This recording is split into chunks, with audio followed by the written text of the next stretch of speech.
Welcome everyone, we're going to start. My name is Tania Rabesandratana. I'm a science journalist and I cover EU science policy, primarily for Science Magazine, and I'm here with Jean-Éric Paquet, the European Commission's Director General for Research and Innovation. You've been on this job for about a year and some months, but you've been at the European Commission since 1993, working on different areas, transport, international relations, enlargement, better regulation. You were an EU ambassador in Mauritania for a stint, and now also a year dealing with research policy. Welcome.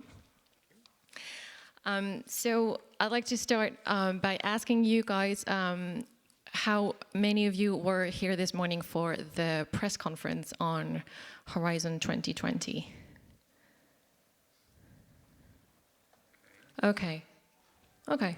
So, yeah, we can cover it a bit more for those who weren't here this morning. I'm going to start with a very basic question because we're here at a very international conference, not an EU policy meeting. We hear a lot about Brussels or the EU in the news, and it's not always clear who does what. I think there's quite some confusion. So could you start by telling us very briefly what the European Commission does and how your job fits into that?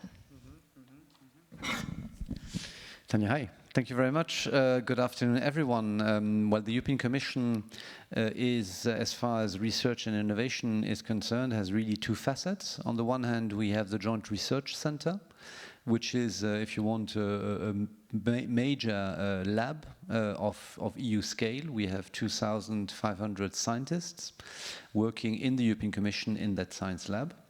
And on the other hand, you have DG Research and Innovation with colleagues then across the Commission, but anchored in DG Research and Innovation, you have the research and innovation policy for Europe, including, of course, the responsibility for the framework program, the funding the public funding at EU level, Horizon 2020 today, Horizon Europe as of 21, which is the biggest public funded program in the world, I understand, and which is providing between 7 and 8% of public funding in Europe. So that's the setup. The European Commission is a public organization, an international organization, and one which is an institution of the European Union composed of today 28 member states, and the common policies at EU level are prepared, run by the European Commission with the Parliament, the European Parliament, and ministers then making regulatory decisions and providing political oversight of the work of the Commission, which is, if you want, the government or the executive branch of the EU. So Carlos Moedas, who spoke yesterday at the opening, would be kind of the science minister for the EU, and you would be the top man in charge of executing those policies. C'est ça. Merci. And I'd like to ask you, we here have a pretty international audience. I want to know how you see the role of journalists reporting about European science in general. Yeah. Well, the first thing I would say is that you don't, and you should report much more. We have, I think, a major challenge in Europe, and probably not just in Europe, but certainly in Europe, where more and more of our citizens are getting disenfranchised, if I can put it in these terms, with research. I think the very notion of scientific progress and the scientific method is largely misunderstood. And there are more and more concerns, and this has flourished over the last decades, on new technologies or advances in science really worrying our citizens. And this can be rather extreme, as the discussions on vaccination show in many member states, with more and more families across Europe choosing not to have their kids vaccinated. That is not a European phenomenon only, but one which is very much present in Europe as well. Or you have also discussions which are very challenging on, for example, plant gene editing, which I mentioned this morning already, where clearly technological progress, scientific progress, also provides very important sets of solutions linked, for example, to climate change, be it mitigation, for better agricultural policies and adaptation for plants which will be able to withstand hydric stress and heat in the coming decades. But these technologies or these advances in science are very difficult to bring into society, also because the discussion with citizens is not one which is happening often enough. This is not only your responsibility, clearly not. This is, I think, primarily the one of scientists, universities, research organizations, and policymakers engaged in science, but without you journalists will never reach the public. So you see the role models are explaining science rather than criticizing the science or examining it. Well, if you want to be credible, you need to criticize it as well. Otherwise, you will never be credible with the public. Okay, because this session is part of the Beyond Cheerleading strand of the conference, so where we're not only cheerleaders of science, but also holding the institutions to account. And you are spending our money, so that's where I have some questions about that. How much money do you have to spend right now? You told us about this about 10 million package that you have for the coming year. Can you tell me how that compares to what the other big powers in the world spend? So a few figures, even if, of course, they are all, by definition, very relative. But the European Union Horizon 2020, this is 77 billion euros over a 7-year period. We just announced today the last tranche of that funding for 2020, so for next year, and that's 11 billion euros, which will be made available for projects which will be selected in the course of 2020 and then implemented as of next year for the following years. So that's one headline figure. The other headline figure would be for the next program. So we were at 77 billion now, and Carlos Moedas and the European Commission proposes 100 billion for the next period. So an increase, a rather significant increase in reality, if you consider that today's program is with 28 member states. Tomorrow's 100 billion program will be for 27 member states, because the EU budget has been prepared for European Union of 27 member states, anticipating the choice of the United Kingdom to leave the European Union. So a very big increase. But those figures are really absolute figures, and the question is a bit, what do they mean? The first thing is to put it in context. Firstly, public funding is, of course, a key part of science funding. And throughout the world, in developed research and innovation system, in most cases you have broadly 1/3, maybe a bit more, which is public funding, the rest coming from private sources, industry, of course, in particular. And these orders of magnitude are the ones we have in Europe as well. In that context, Horizon Europe is about 7 or 8% only of European public funding. So if you compare it then to the overall funding on research in Europe, it's probably something like 3%. So we, I think, need to be a bit modest about it as well. Huh? A big headline figure, a very big one, but at the same time, in proportion, also a relatively modest contribution. However, this funding is very precious because it is one which leverages and structures the funding of many other players across Europe, and allows indeed to aggregate the diversity of European research across all these national research systems.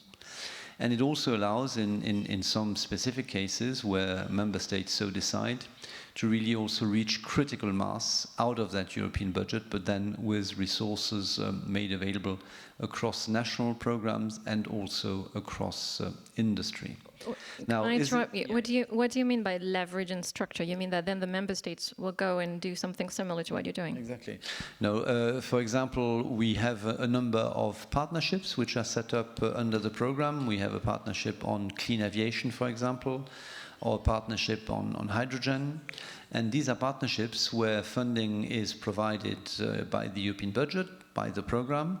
Funding also is provided in an equal measure by the industry, and funding can also be provided in some cases, not always, by member states. Then you have other forms of partnerships where national programs decide to come together, and this is then facilitated also by some funding from the European program. That's the structuring or leveraging effect I was indicating. So that's quite significant.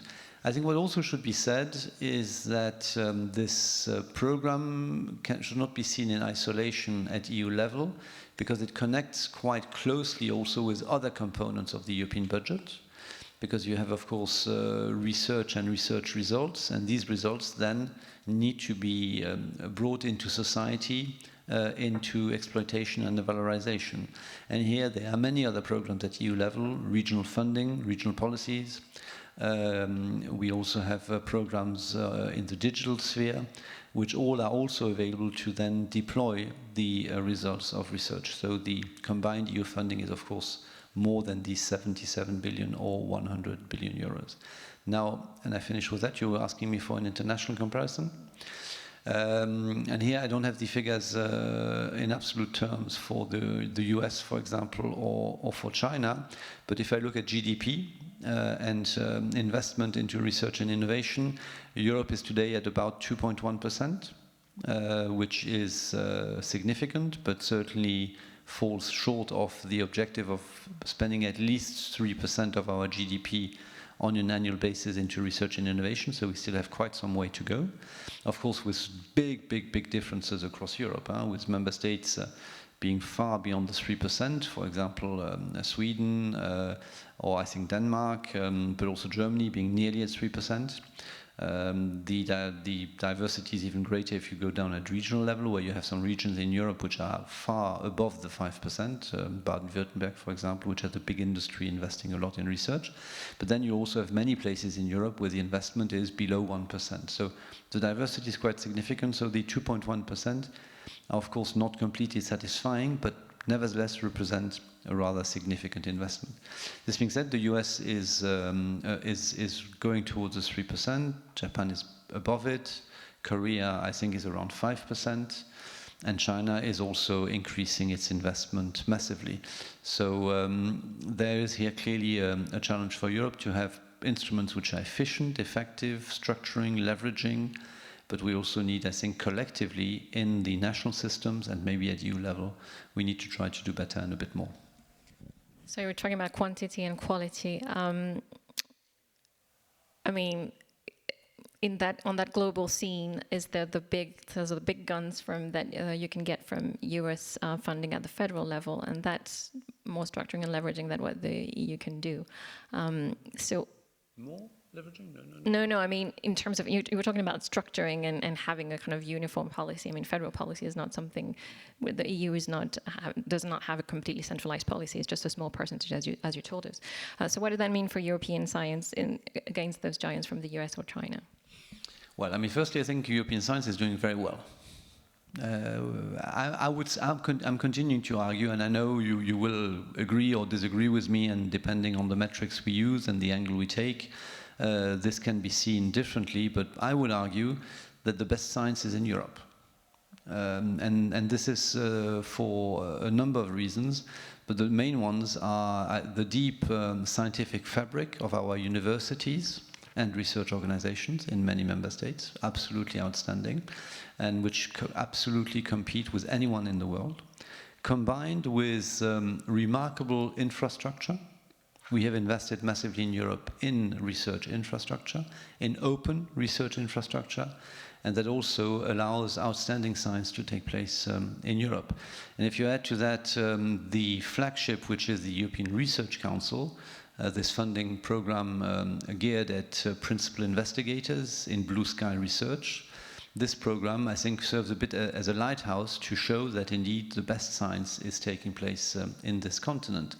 And as a measure of that is the fact that the European Research Council grant scheme is attracting researchers to do their research in European institutions. Europeans which are abroad, or also researchers with non-European nationalities are attracted to Europe to do their science. So I think we're doing, in fact, rather well. And I would also add that there's a lot of discussion on the diversity and the linguistic diversity and the fragmentation of Europe. And obviously, the integration of Europe's societies and economy is work in progress. There's no doubt about that. And the linguistic diversity and the cultural diversity is in many cases challenging.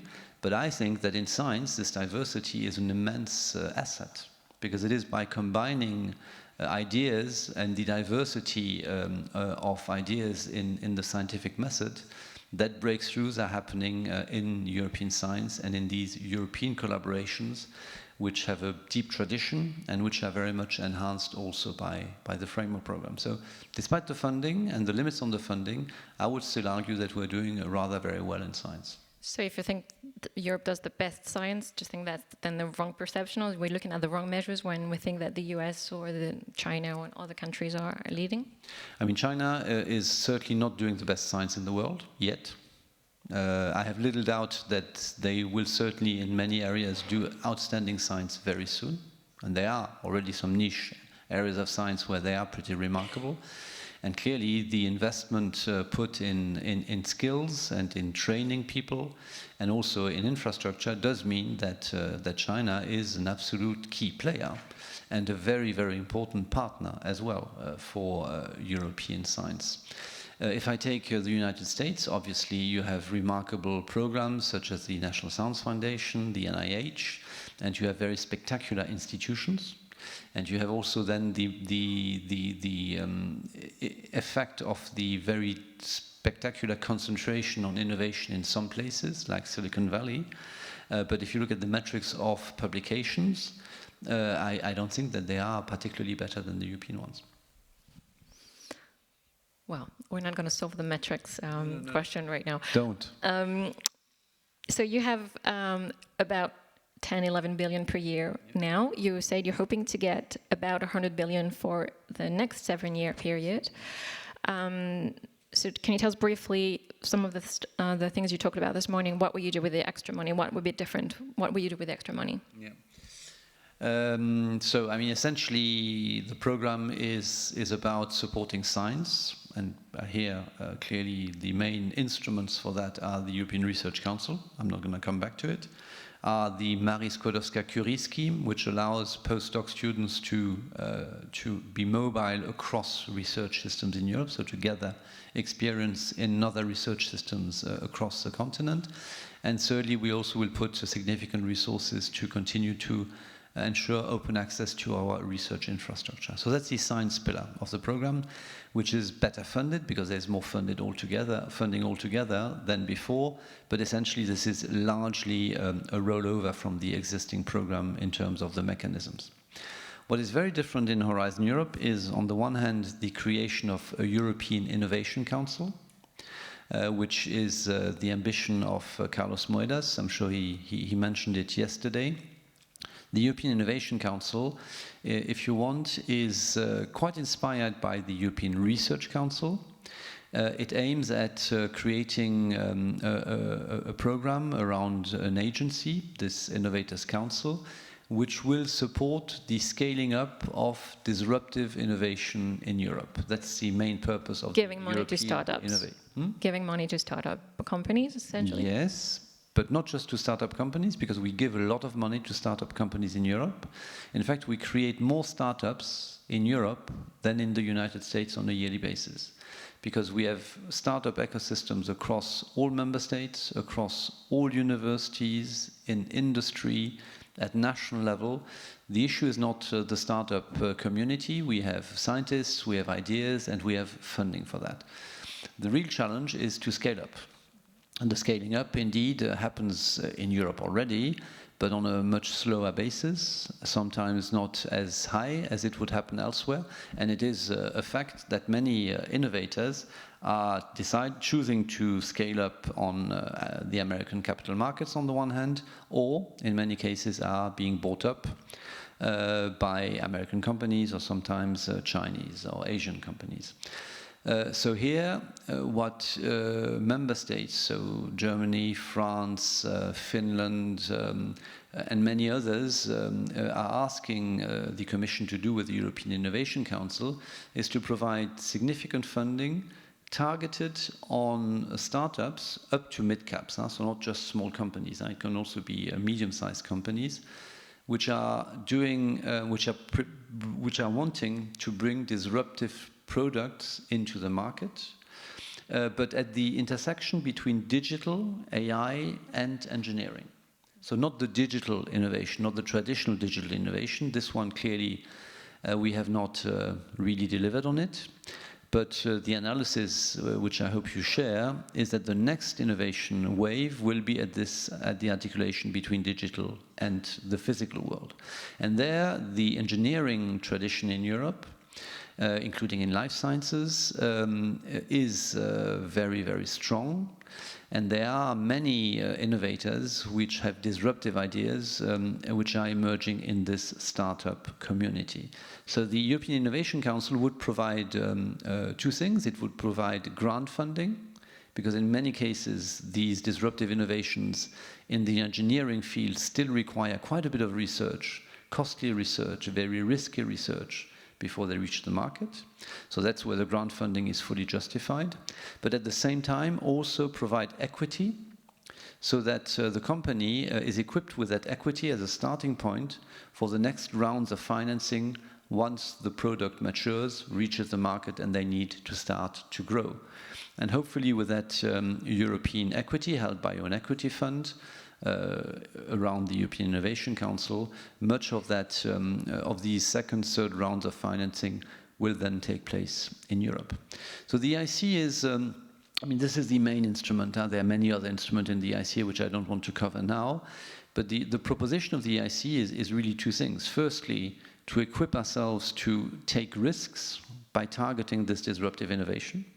So we need an instrument which is well identified and where there is agreement politically that it can fail. Because if we don't fail, we are not going to target disruptive innovation. So we need to accept that we will have a degree of failing in terms of the outcome of those projects.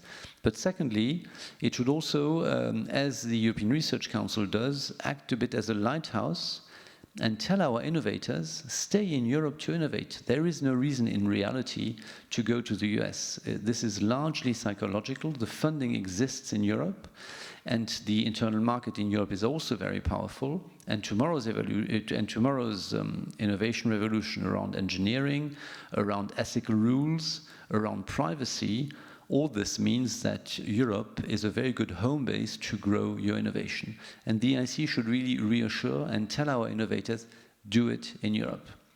Ultimately, if we are very successful, it will maybe also tell innovators, come to Europe to innovate. But let's start with our European innovators first.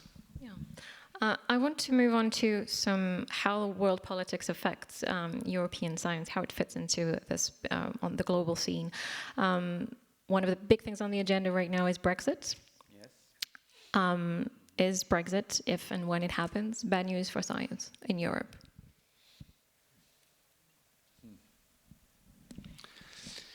We have, between the United Kingdom and the European Union, there is a withdrawal agreement which has been agreed, which of course has not yet been ratified on the UK side. And that withdrawal agreement foresees that the United Kingdom, on the one hand, stays part of the ongoing program, but also has a declaration which clearly indicates that both the United Kingdom and the European Union want, in their future relationship, to prioritize research and science.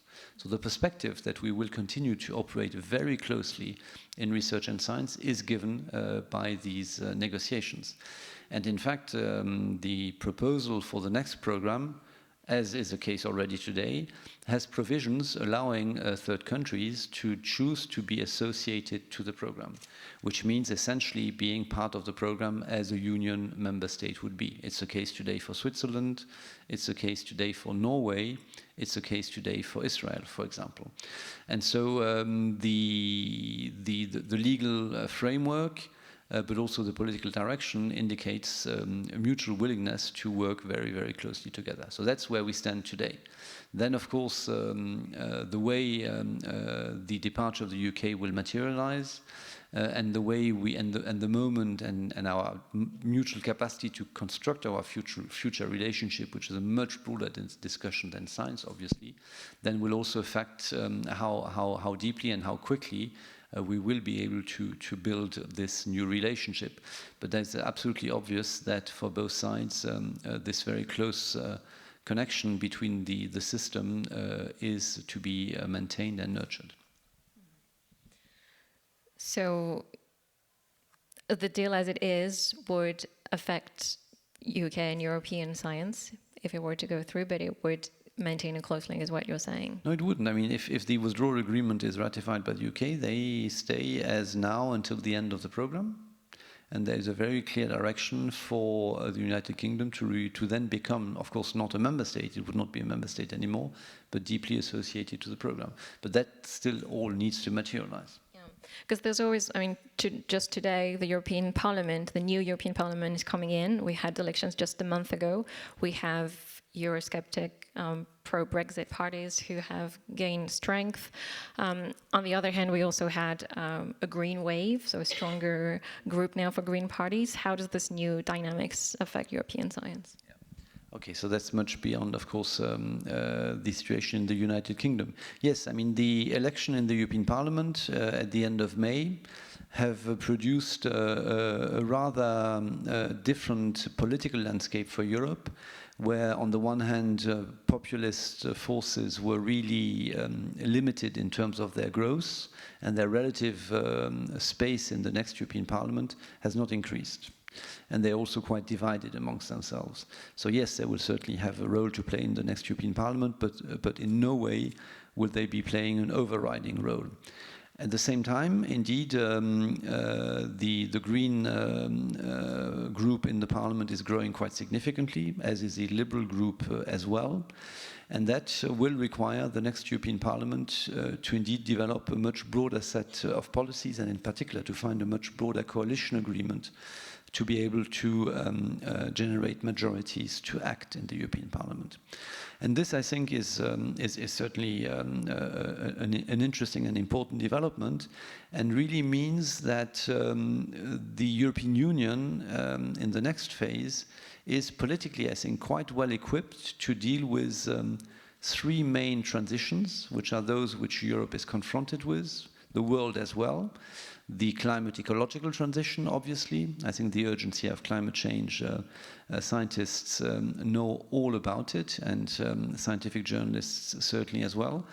But I would combine it, of course, with the need to also look at resources and biodiversity. So that's the first key transition on which Europe is already mobilized, and obviously the Paris Agreement is the framework for that, but much, much more is needed and much more urgently to really have real impact on mitigation and possibly also adaptation, obviously in a context where emissions in Europe are marginal compared to the world emissions, and we therefore also need policies which can bring the world along, or where we can align and get a broader coalition. Then you have a second transition in Europe, which is equally challenging, which is a social transition driven by technology and the future of work, AI notably, driven by aging. Demography is a very deep challenge for Europe, but also driven by the sense of increasing unfairness in our societies. And that's very much also a debate on how you sustain and finance, ultimately, the European social model of society. And then thirdly, you have an economic transition, which is combined to the first two, where on the one hand, growth has been sluggish. This is linked to productivity and innovation to a large extent. But then the issue is also in the discussion in the economic world about the limits of growth if you take in particular into account planetary boundaries. Okay? So that's, if you want, is a broad panorama of these three transitions. They take place at the same time. They need to be dealt with at the same time. They are all highly complex. They cut across all areas of human activity and the economy. And the trade-offs between these transitions, if they are not dealt with in combination, are politically, economically, fiscally very, very steep. And for Europe, I would argue, and that's really how Horizon Europe is also constructed, research and innovation, I think, can play a leading role in helping public policies confront this complexity. Because research and innovation works across sectors. We are not confined to one sector of activity. Science is, of course, particularly able to deal with complexity. And research and innovation can offer, therefore, packages of solutions which are technological. They will not work in isolation, but they are needed. research and innovation can provide social solutions in social innovation, and research and innovation is also, I think, quite adept at providing proposals to innovate in governance. So politically, the cycle which is now opening up in Europe, I expect, will use Horizon Europe and the program and the policy across member states to use these solutions to drive our responses to these deep transitions. So if I go back to my question, the Eurosceptic surge is unlikely to have a big impact. It might change the mood, but not likely to have a big impact. And the green push might help move some of those transitions along. Okay. Yes. Okay, I want to talk now about not what you do for science, but what scientists do for you, and how you make sure, I mean, I'm guessing it's a complex process, but briefly, how do you make sure your policies are grounded in the latest evidence? Evidence policy making at EU level, yeah. I mean, this is, of course, critical. We've launched evidence-based policy making already 15 years ago. We call it the Better Regulation Agenda in the European Commission, essentially anchored in an impact assessment process which requires any policy proposal, any piece of legislation to be impact assessed. I mean, we are one of the few policy entities at world level who does it systematically. There are a few member states which do it as well, but not many. And this is now really the backdrop against which policies are developed. In that context, obviously, the evidence base is largely also scientific, because science provides many of the facts which are needed for this evidence-based policy making. And here you have two broad strands. The first one is the Joint Research Center, which I mentioned already, our big lab, our thousands of scientists. They produce themselves a lot of evidence, a lot of scientific knowledge, and they have also created a number of knowledge centers across most of EU policies, which are then structures which provides additional evidence as we impact assess our proposals and prepare our evidence-based policy. Secondly, we also have in the Commission, in DG Research and Innovation, a scientific advisory mechanism, which is, if you want, the science advisor for the European Commission. It's a group of 7 scientific personalities led by Rolf Heuer today, ex-director of CERN, and they work jointly with European academies to provide on specific policy questions evidence to support the policy-making process. So that's you asking them specific questions. And you also have EU agencies on specific topics, and they will give you specific opinions. What happens when those scientists' opinions don't agree with what politicians might want to do, or what public opinion might want to do? I'm thinking in particular of GM, and you've mentioned, where you have agency that say that's safe, but then some governments, some people might not want to grow them and eat them. Yeah, well, I mean, the decision is taken by the institutions which have democratic legitimacy. And clearly, scientific advice, as other forms of evidence also, are informing the political decision, but they are not the political decision. The decision is made by the institutions, and indeed, in some cases, the hard scientific evidence cannot be fully taken into account. But I must say, in my experience of the last, well, not 25 years, but let's say last 10 years, where I have been involved in that, in nearly all cases, the evidence base is deeply scientific. And it is really more in the risk management process, which is not purely scientific. There's also an appreciation and there's political discretion. We have been really respecting science. And this is, I think, one of the added values and strong points of EU policy making. Okay, we've raised a lot of topics. I'm hoping that you will have some questions now. We have 2 microphones on the sides for those of you who want to ask follow-up questions about these subjects. There's a microphone just here if you can move to it. Thank you. Good evening. Is it possible to have some more information about the role within Horizon Europe of the European Innovation Council, its tasks, its governance, similar? Thank you very much. Yes, I mean, the first thing I would recommend is that you, maybe all of you, by the way, for any stories or more specific material, is you go to our stand on the ground floor. It's in the middle. It's where you have the stars a bit everywhere.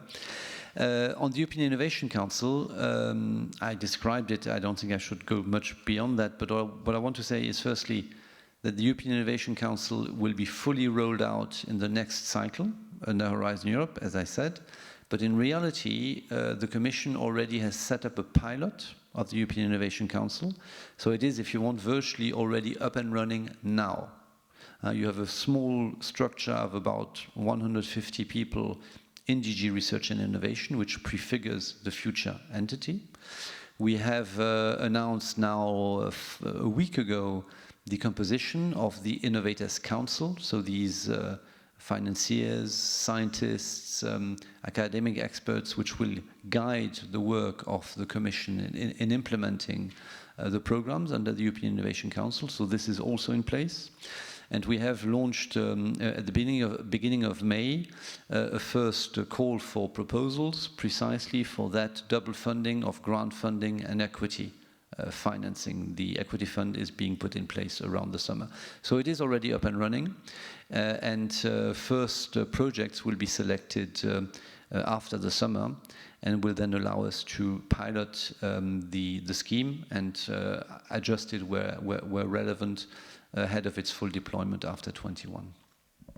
Any other questions? Okay, I'll give you time to think of someone, because I have one. I wanted to know in how you spend the money. You mentioned all these different kinds of instruments that people have to apply to get the money. Is the idea to focus on a few big ideas, or just to sprinkle it around to as many people as possible?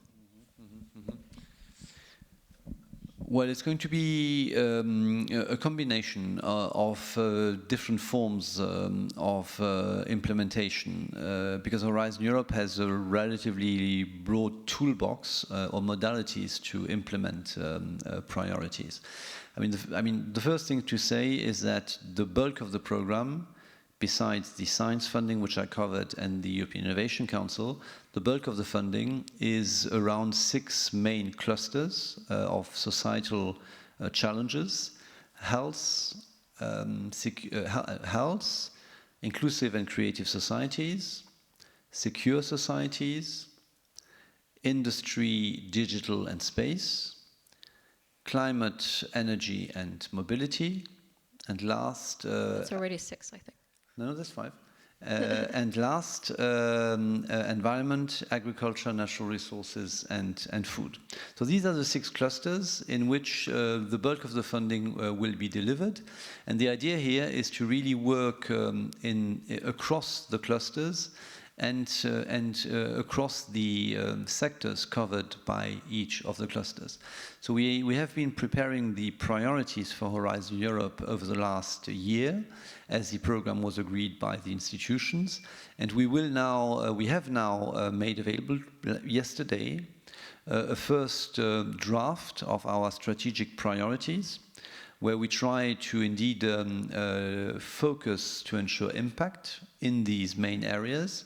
And this has been now put for public consultation to all our stakeholders for the next 12 weeks. We also are organizing on the 24th, 5th and 6th of September a major event in Brussels, Research and Innovation Days, where during 3 days we want to engage, so Commission staff together with national administrations will engage with our universities and research organizations and industries to discuss the priorities set up in that document, so that they can help us co-design indeed the priorities for the rollout of Horizon Europe. Now, you will have different forms. You will have big partnerships. There is a lot of expectation from industry in particular that big partnerships in energy, in transport, in microelectronics can be agreed. So that's a discussion which has started. Let's see where it ends. There will also be a number of other partnerships in climate, for example, or in health-related research. And these will be really big projects or big partnerships, and rather focused one with resources allowing we hope, very deep impact. But then there will, I think, also be other areas of research informed by social sciences, where also the research needs and communities are probably more dispersed, where the level of funding might be less significant, and where we will be able to work with a broader set of partners. And in addition to that, we will also roll out missions. Do you have a question on missions, or can I cover them now? Quickly, yes. Very quickly. I can cover them now. Under Horizon Europe, we will also propose to work on 5 Horizon Europe missions, inspired a bit, of course, by the moonshot mission of the 60s, and where we propose in climate adaptation, clean cities and climate-friendly cities, clean oceans, in soil health and food, and in cancer, that Europe carries out Horizon Europe missions. And the idea here is that we are setting up now these days mission boards composed of scientists, politicians, patient organizations, industry, depending on the 5 area.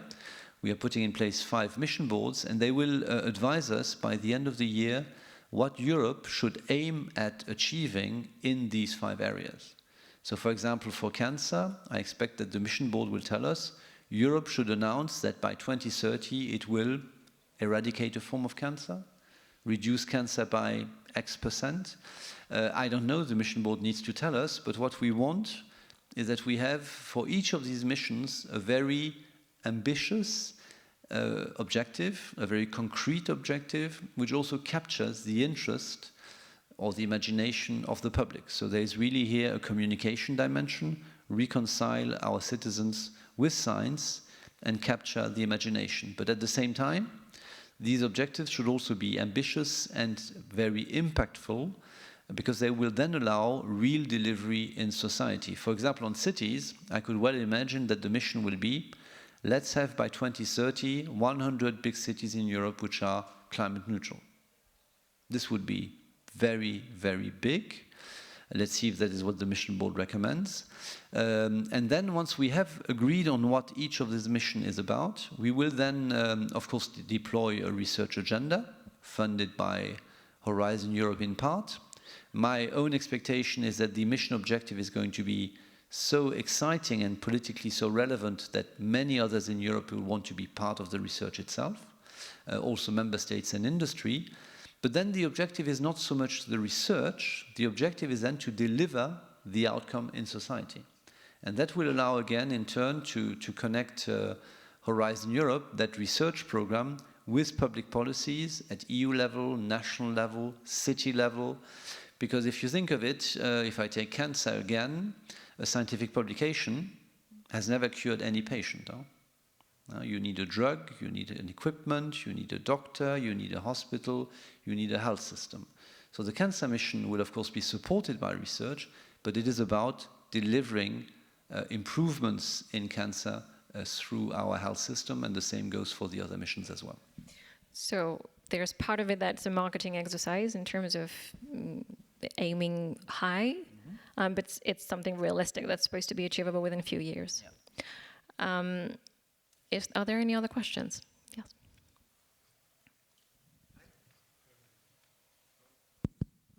It's on.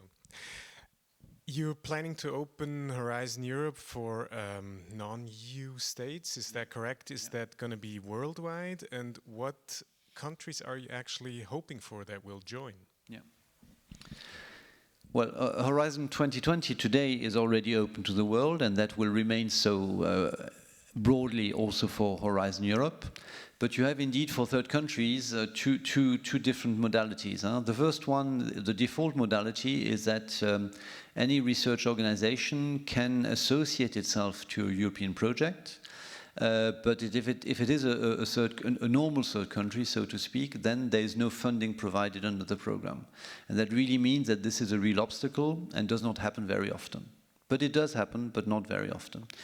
What is indeed being explored is to broaden the possibility of third countries to associate themselves to Horizon Europe. Today, associated countries are the countries in the vicinity of Europe. So I said Switzerland, Norway, Israel, the Balkan countries, Georgia, Moldova, Tunisia. These are the countries today associated to Horizon 2020. I expect that most, if not all of them, will want to continue to be associated in Horizon Europe. But we have indeed added a new category of countries which could seek association. This is a proposal from the European Commission. This is not yet agreed between the Parliament and the Council, which legislate, which need to adopt the program. But the discussions are progressing, and I'm relatively hopeful that the direction will be confirmed. And what the Commission is proposing is that industrial countries with a strong research basis and which share European values would be able to associate themselves to Horizon Europe. And it's, and for example, countries like Canada or Japan, I'm myself traveling to Australia and New Zealand, all these are countries which fit the parameters and where very early discussions are taking place to see whether there could be interest. Let's see, because as said, for now the negotiations cannot start, and then it will of course also be a choice between these countries and the European Union. The modalities for association, which are now part of the future program, are much more flexible. Today you need to be part of the entire program, and you need to pay a very high entry ticket. And this makes it very unattractive. But tomorrow the approach would be that there would be a certain discretion, and there would be a discussion between the European Union and a third country on which part of the program association is targeted on. So of course it would probably need to be more than just small bits, but we have these three pillars, science, applied research, and innovation. And so if a country decided to be associated to science and applied research, for example, that would be more limited, and that would be a possibility. It would depend on their analysis and ours. But then what is more important is that the funding into the program would be in line with the intensity of the participation. So the more you are successful in participating, the more you contribute. The less you are successful, the less you contribute. So there would be, if you want, a direct relationship between your entity, your university success and participation, and the funding you put into it. It's too early to say whether this will be attractive for these countries, but it's also true to say that if you were to think about the countries which I noted now, there is also, I think, a real political point to be made about creating, if you want, a European research space with Europe. Not exclusive to any other cooperation you have, but one which would indeed allow Europe in the broad sense to be working much closer with a number of our key partners. And I understand that's one of the sticking points that's still to be negotiated by the European Parliament and the member states now, the budget, and there's other two very important parts of it. There was another question here. Yeah, I would like to know if citizen science somehow plays a part in that. Yes. No, it does. It does already today. Citizen science, in both in the sense of citizens contributing to a scientific project. This is already part of funded projects today. That very much depends on the project proposers. But we have, for example, a few European Research Council grantees which are doing deep citizen science with, I understand, rather interesting results. I can't completely judge, but yes, we're having a few of them, and that is very much part of the modalities. But then if you talk about science and citizens, this is clearly one area where we need to do better and we need to do more. As I said, we need to link better the policy to the expectations of society and the understanding of society of what science can provide or not. And here I think this is a discussion as we are preparing now Horizon Europe. We very much hope that we can reach out more to citizens. This is very difficult. This cannot be done out of Brussels particularly, but can be done by national administrations alongside European administrations. I hope will be done through the deep outreach we will have on the missions. I mean, you were speaking about marketing, that's a bit tough. Huh? This is political communication more than marketing. But I think this is really, if we get it right, this can have quite a lot of impact. But then also as we fine-tune the priorities under Horizon Europe, we very much hope that citizens can be part of that discussion. And then in the rollout, there is also funding foreseen for social sciences and humanities in the cluster inclusive and creative societies. There's very significant funding. I mean, the heading of the box is democracy, governance, rule of law, and European values. And there we very much hope to be also able to continue to support funding, allowing citizens to be part of this scientific effort, including communication and outreach to citizens. I would like to pick up on the term communication because you mentioned it a couple of times, and transdisciplinarity of big consortia. What I have realized as a scientist myself is that the communication between these stakeholders in these huge consortia are very difficult because we all speak different languages, even when you're from different disciplines, let alone to the media or the citizens. What does Horizon Europe do to tackle that translation problem or communication problem within these stakeholders, or for the stakeholders that are involved? What we are doing is to push even harder in that direction. In the sense that today, European science generally, and not our program particularly, is in many cases already transdisciplinary. This is really where novelties emerge. But with the construction of Horizon Europe, and as I explained, these clusters which are cross-cutting, and the effort to work across these clusters as well, we hope increasingly to do less and less sector-driven research and more horizontal transversal research. If you want, our analysis is that sectorial research is very well done by member states. The added value of the EU program is to aggregate the diversity, get to critical mass, and work across these sectors. Again, to deal with the complexity of the transitions which I mentioned early on. So we will continue to push in that direction. Of course, not necessarily exclusively, but quite significantly. And this is also where the process of co-creation with stakeholders, which I touched on earlier on, is so important. Because today in Horizon 2020, we still have a lot of transport research or agricultural research or ICT research. And that is research which is essentially discussed between groups in the Commission and small groups of stakeholders. And they roll over their priorities as we go. In Horizon Europe, this structure is now gone because of the transversal approach to it. And so we need to recreate an understanding with stakeholders and ownership with stakeholders and help them prepare for this more complex, but we believe much more impactful setup and delivery. So clearly, to do science per se, this is not ideal, but to do science which delivers results in society, we believe that is the way to go. Because I think one of the reasons why the ERC has been so popular is that it's kind of a lean structure, a single lab funding. So you're trying to simplify the rest of the program so that it's a little leaner as well on the requirements on research. So the ERC is really one very specific type of program and structure. Indeed, lean in the sense principal investigator-driven, entirely curiosity-driven, and of course with the highest quality in terms of peer reviews and evaluation. So this is really very particular and very spectacular and very different.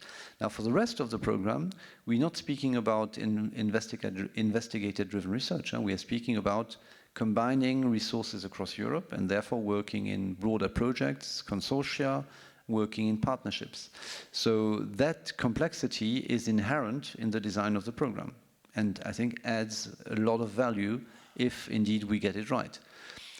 In terms of simplification, yes, here, however, we are still continuing to work on the rules, on facilitating project presentation and the cost of project proposals, because one of the challenges we continue to be confronted with is indeed that the success rates are still too low, and that means that there is a lot of effort put into proposals which are then not funded. We need to take that into account, and so we will continue to facilitate project preparation by integrating IT resources even more so that it's easier in the future, even easier in the future to prepare it from a practical point of view. And then we'll also try to ensure that we ask really the minimum to allow a proper evaluation, and that then more of requirements take place at contract negotiation phase. But the construction of the consortia remains indeed a challenging part of the proposal, but that is where also then the added value emerges. Any other questions? We have a few minutes left. No? Okay, then thank you very much. Thanks, Tania. Merci beaucoup. Thanks to all of you. Have a nice evening.